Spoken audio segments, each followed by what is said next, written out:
Di ba? Pero bago ako pumunta rito, kahit mukhang hindi ako nagdadasal, nagdadasal po ako. Palagi ako nagdadasal. Doon ako umuugot araw-araw.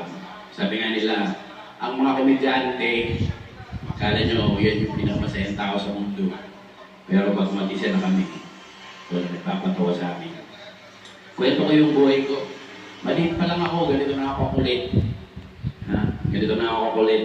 Bunso ako sa magkakapatid. Hindi ako pwedeng hindi pansinin ang nanay ko kasi gagawa ko ng paraan para pansinin ako nun. Pag may bisita nung nakikita nang gumagapang ako sa islamin. Para pansinin niya lang. Iiyak ako kahit di nakakaiyak. Pero komedyante na ako. Nung bata pa ako. Mahal na mahal ako ng nanay ko, mama's boy ako. Lahat binibigay sa akin. Ako yung pasaway. Mahal na mahal pero pasaway. Nakapagtaka minsan na mahal ka pero pasaway ka. Di ba? Anong kulang sa buhay mo?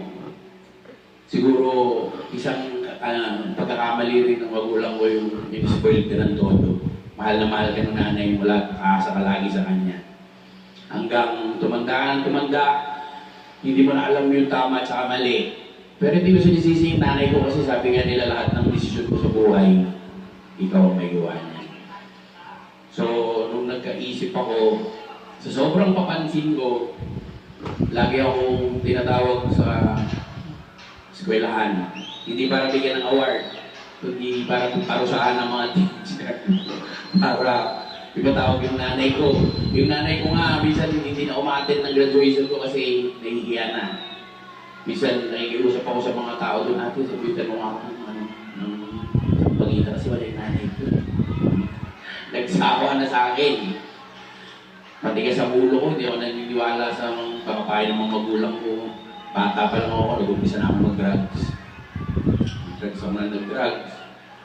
Hindi ko iniawa, inom, kukulong ka, lalabas ka ng nanay mo. Hindi ko iniintindi mga magulang ko rin kasi sanay na ako na ginagawa nila sa akin yun eh. Hanggang kinatandaan na po nila yun. Hanggang kinamatay na nila yun.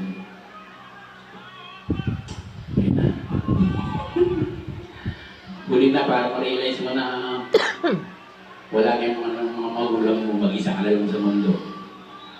Sobrang proud mo, sobrang inisip mo lagi sarili mo, kaya ko to, droga ka ng droga, tumira. Nawala lahat, mga kapatid ko, tinakwil na ako. Wala nang nanay ko eh, wala nang aalaga sa akin, wala nang kasama. Hanggang tumira ako sa jeep. 2 taon po ako sa jeep. Bulok na jeep. Ninala mo ako gabi-gabi. Kailangan mo matulog ng lasing kasi pag di ka natulog, yung lamok niya, maaganti lang ako pag hinuli ko. Ginali ko ng kulit siya. Ganoon ang buhay ko hanggang isang araw. Inabot pa ako ng undoy. Natutulog ako sa jeep. Sabi ng anak ko, ay anak ko, kasama ko pa sa jeep. Sabi sa akin ng anak ko, bumabahan na. Kaya mo, hindi aabot yan. Lumukay kami dalawa ng anak ko pupunta sa chapel. Nasa ibabaw kami ng chapel, nakita ko yung 3 pirasong damit.